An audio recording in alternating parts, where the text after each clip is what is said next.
Students, आज हम discuss करेंगे स्ट्रक्चर ऑफ कार्बोक्सिलिक एसिड।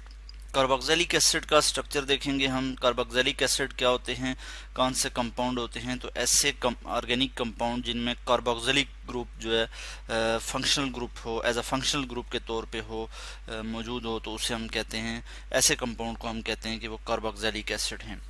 तो कार्बोक्सिलिक ग्रुप किस तरह से होता है, मैं वो यहाँ पे लिख लेता हूँ, C डबल बॉन्ड O, ठीक है जी, और यहाँ पे होगा O और फिर H, ठीक है। और इस जगह पे हम जो है वो R लिख लेते हैं, और R में भी अल्काइल ग्रुप और अराइल ग्रुप, ठीक है। ये अल्काइल ग्रुप भी हो सकता है या फिर अराइल ग्रुप भी हो सकता है।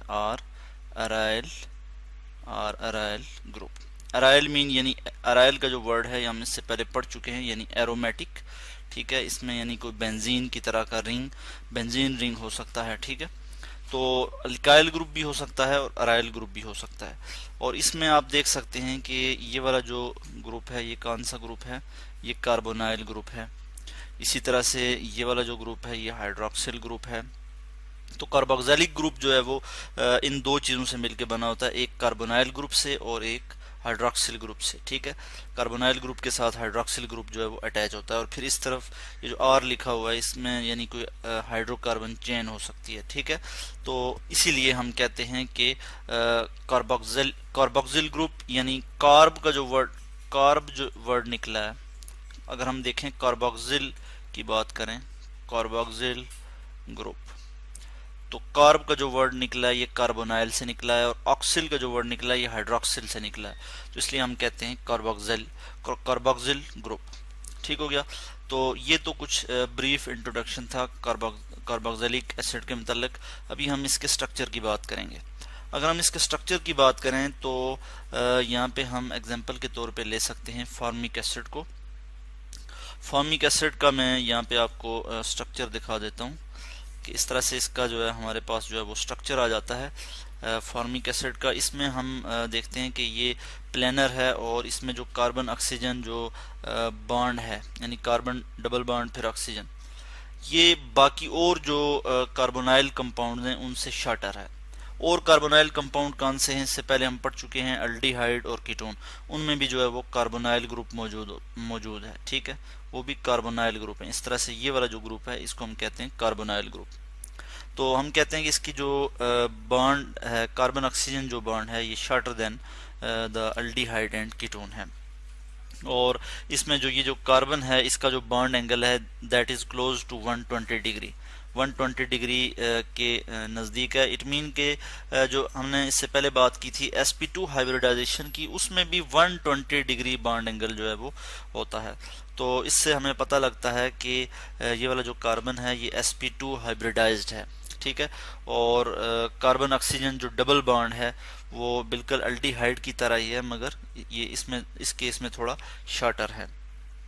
तो हम यहाँ पे लिख लेते हैं कि कार्बन डबल बॉन्ड ऑक्सीजन, इसकी जो बॉन्ड लेंथ है वो क्या है जी, वो 120 पिकोमीटर है, 120 पिकोमीटर। और इसी तरह कार्बन ऑक्सीजन जो बॉन्ड सिंगल बॉन्ड लेंथ है वो क्या है जी, वो हम यहाँ पे लिख लेते हैं 134 पिकोमीटर, 134 पिकोमीटर।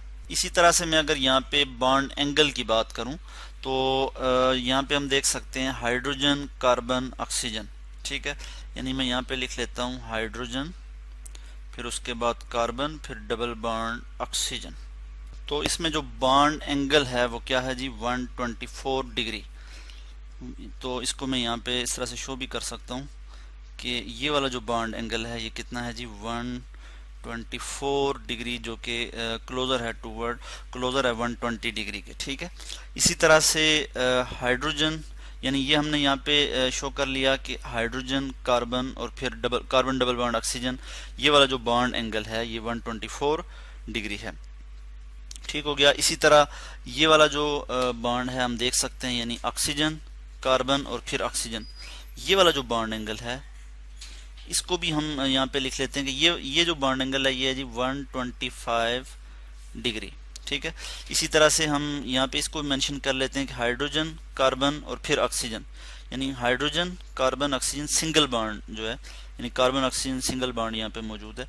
ये बॉन्ड एंगल है जी 111 डिग्री।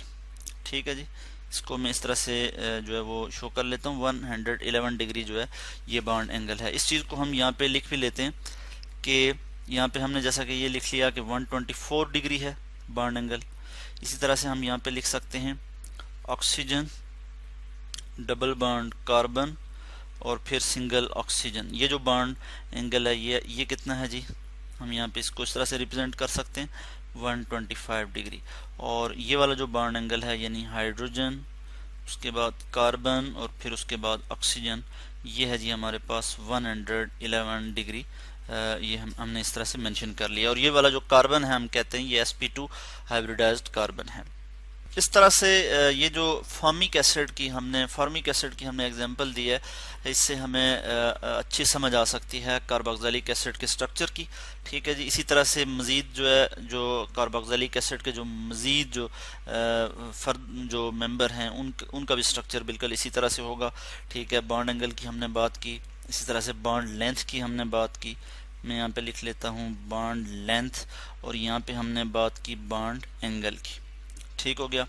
अब हम देख लेते हैं कि ये वाला जो इसमें क्या होता है जी, यानी अगर मैं फॉर्मिक एसिड की यहाँ पे एग्जांपल लूँ तो इसमें ये वाला जो ऑक्सीजन है यानी हाइड्रोक्सिल ग्रुप का जो ऑक्सीजन है इस पे लॉन पेयर होते हैं। ठीक है, तो लॉन पेयर जो है ये डिलोकलाइज होते हैं। ये वाला जो कार्बोनाइल ग्रुप है ये वाला ये लेस इलेक्ट्रोफिलिक है। ठीक है, होना तो ये चाहिए कि इसके साथ ऑक्सीजन बॉन्डेड है और ऑक्सीजन ज़्यादा इलेक्ट्रोनेगेटिव है, शेयर्ड पेयर ऑफ इलेक्ट्रॉन को अपनी तरफ ज़्यादा अट्रैक्ट करे। मगर होता ये है कि चूंकि ये बॉन्ड लेंथ इस केस में भी शॉर्टर होती है और ये वाला जो ऑक्सीजन है ये क्या करता है, लॉन पेयर अपना इधर देता है। ठीक है, इलेक्ट्रॉन यानी इस तरफ मूव करते हैं कार्बोनाइल कार्बन की तरफ। अगर मैं फॉर्मिक एसिड की डिलोकलाइजेशन की बात करूं तो किस तरह से डिलोकलाइजेशन होती है कि यहाँ पे ये वाले इलेक्ट्रॉन पाई इलेक्ट्रॉन जो हैं जो ऑक्सीजन के साथ डबल बॉन्ड बना रहा है कार्बन, ये अगर यहाँ पे शिफ्ट होते हैं तो इसके नतीजे में हमारे पास स्ट्रक्चर कुछ इस तरह से आ जाता है। मैं यहाँ पे वो स्ट्रक्चर आपको शो कर लेता हूँ कि इस तरह से हमारे पास एक जो है वो स्ट्रक्चर आ जाता है। ठीक है, कि कार्बन पे अब क्या हो गया जी, पॉजिटिव चार्ज आ गया है। ठीक है, और ऑक्सीजन पे नेगेटिव चार्ज। अब नेक्स्ट जो एक और रेजोनेंस स्ट्रक्चर जो हमारे पास आ सकता है वो इस तरह से आ सकता है कि ये वाले इलेक्ट्रॉन जो है ये यहाँ पे मूव कर जाएं। ठीक है, तो जब ये वाले इलेक्ट्रॉन यहाँ पे मूव करेंगे तो हमारे पास जो एक और स्ट्रक्चर आ जाएगा वो कुछ इस तरह से आ जाएगा। मैं वो भी यहाँ पे शो कर लेता हूँ कि कार्बन ऑक्सीजन अब इधर डबल बॉन्ड आ जाएगा और ये मैं डबल बॉन्ड आपको यहाँ पे शो कर रहा हूँ। और मगर यहाँ पे ऑक्सीजन पे जो है वो पॉजिटिव चार्ज आ जाएगा क्योंकि ऑक्सीजन जो है वो यहाँ पे क्या कर रहा है जी, ऑक्सीजन यहाँ पे 3 बॉन्ड बना रहा है, इसलिए इस पे पॉजिटिव चार्ज आ जाएगा। तो इस तरह से ये जो लॉन पेयर डोनेशन है हाइड्रोक्सिल ऑक्सीजन से कार्बोनाइल ग्रुप की तरफ, ये क्या कर देती है, इस कार्बन को लेस इलेक्ट्रोफिलिक बना देती है then that of aldehyde and ketone.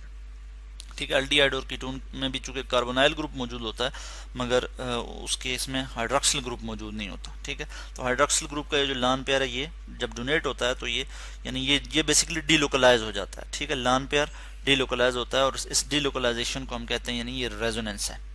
तो इस तरह से आज हमने डिस्कस किया स्ट्रक्चर ऑफ कार्बोक्सिलिक एसिड और उसमें हमने फॉर्मिक एसिड की बात की।